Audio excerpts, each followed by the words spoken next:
Malignaggi here in Fort Lauderdale. Always great to be reconnected with the one and only Mr. Paulie Malignaggi. Now, I see you've kind of been all over the place traveling. How's everything been for you? Good. I've been spending more time in Florida lately, but, I've been very well. The sunshine always brings a good mood. Well, speaking of being here in Florida, just a couple days ago, it was the face-off between Jake Paul and Tyron Woodley. How do you see that fight playing out? It's interesting. Jake Paul is consistently stepping up just a little bit at a time. Woodley is a better striker than Askren for sure. I don't know. I've still got to process it in my mind. Woodley was a good MMA fighter, but he had some striking background. So you can see Paul going from the non-fighters to the fighters that weren't great striking, like Askren, and now Woodley. I also think Woodley has a bit more pride than Askren. I think Askren had no self-worth and no self-pride. I don't even think he trained for the fight. He looked that bad. He looked like he had a spare tire around him at the weigh-in. It was actually pitiful to look at.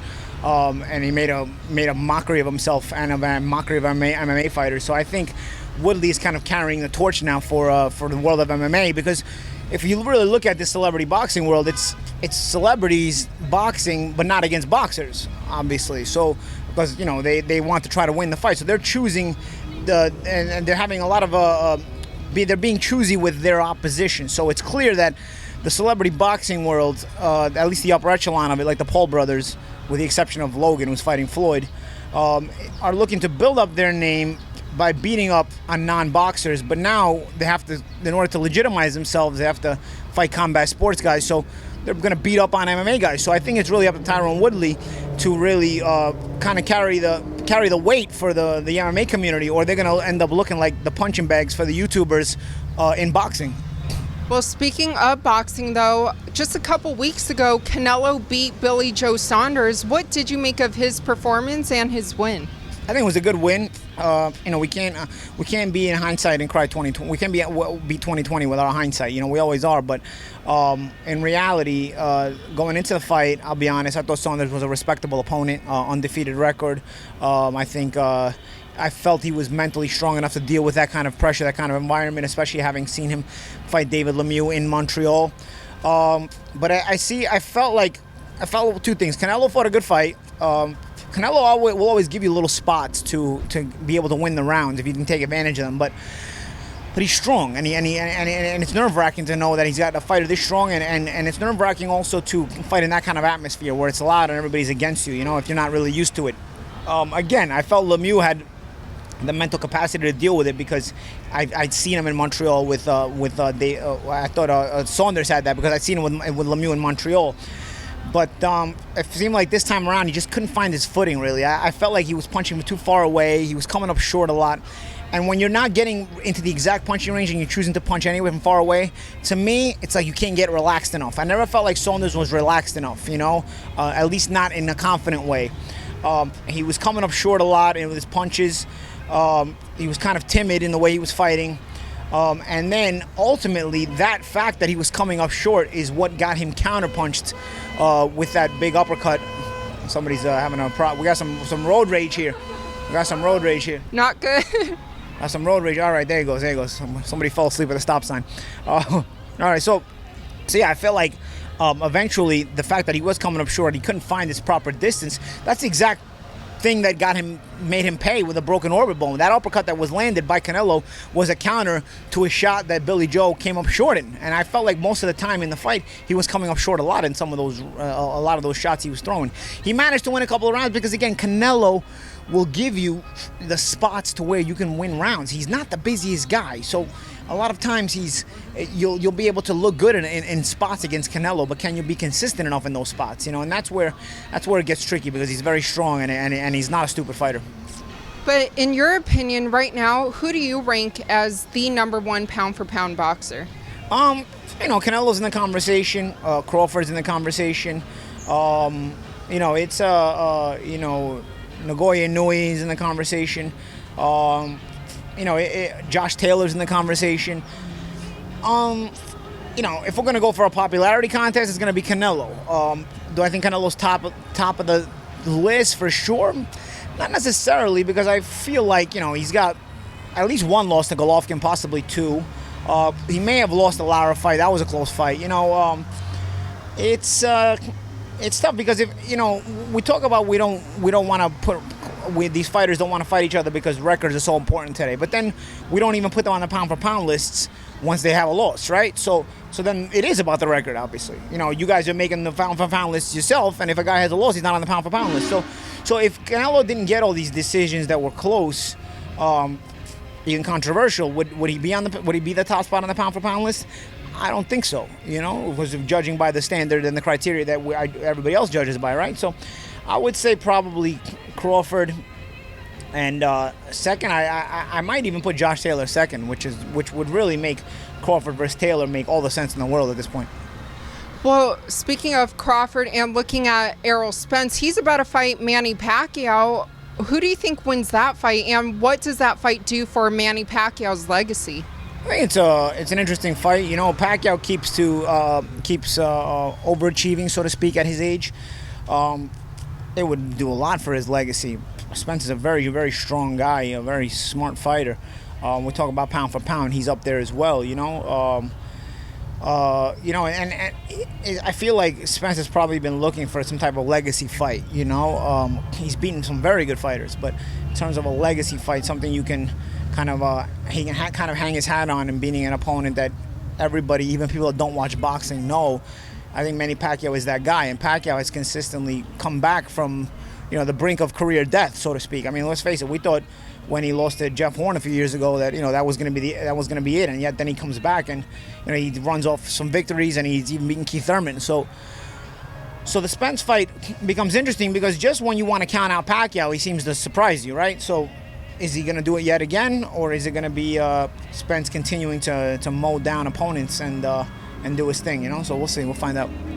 Well, speaking of MMA and circling back to it, because earlier we talked about Tyron Woodley and kind of looking at that welterweight division, I saw on your Instagram you posted about Kamaru Usman and his win over Jorge Masvidal. What did you make of that, and who's kind of been your favorite MMA fighter to watch so far?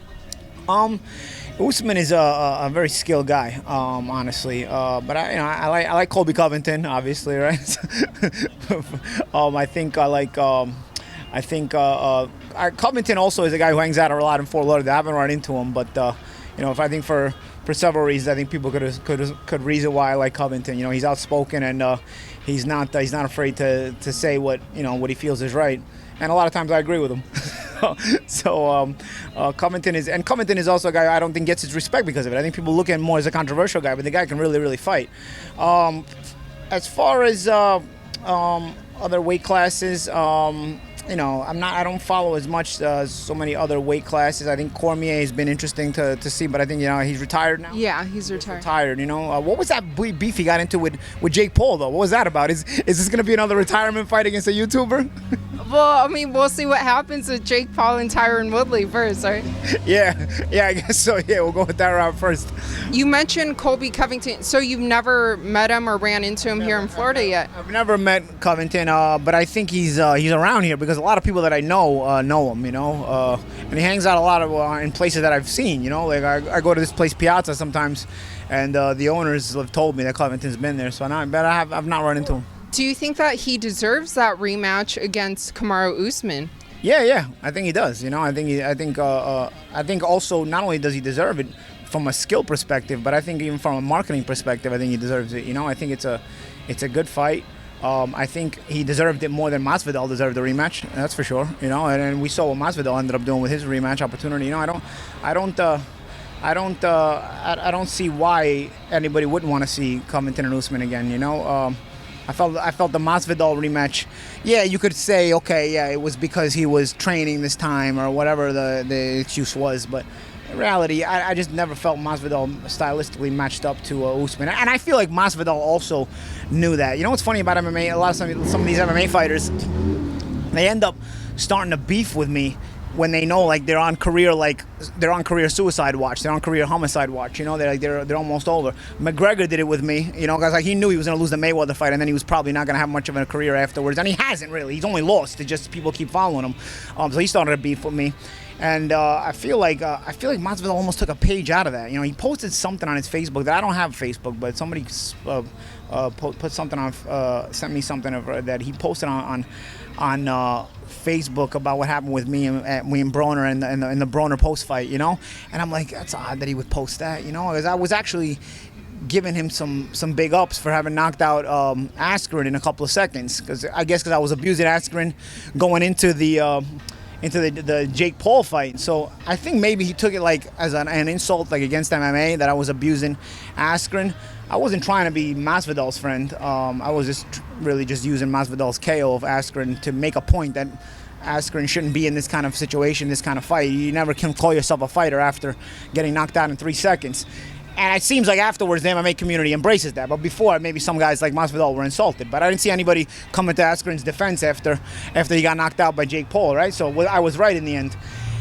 I think Masvidal's kind of doing the same thing in that, you know, he was trying to start a beef with me. I just didn't bite on it because he knew he was going to lose the Usman fight. And then he got absolutely smoked by Usman. And now he's becoming a promoter. See, so everybody always starts a beef with Malignaggi, see if it works. If it doesn't work, they go into other things. McGregor started a beef with Malignaggi, didn't really work out. We didn't even fight, so he became an entrepreneur of whiskey, a whiskey entrepreneur. McGregor, the whiskey entrepreneur. Masvidal started a beef with me, gets himself knocked out. See, these guys know they're gonna get their ass kicked when they start a beef with me. That's why they start a beef with me. So they figure like they keep themselves promoted, their promotability up by beefing with me. Got smoked, and now he became a bare-knuckle promoter, just like that. So, you know, entrepreneurship. First you start a beef with Malignaggi, see if it works. If it doesn't, you move on to entrepreneurship. We already see the steps. And lastly, someone else you just mentioned, Conor McGregor, he has that trilogy against Dustin Poirier coming up next month. How do you see that fight playing out? See, Conor's fans, it's always win-win for Conor. It's amazing what he's done, really. You know, he can win and people can say, oh, he's back. He can get his ass kicked and people can say, oh, he's not focused. It's always win-win for Conor. So, you know, one way or the other, does it really matter? I mean, this guy can lose every fight, and you know what? They're always going to have an excuse for him.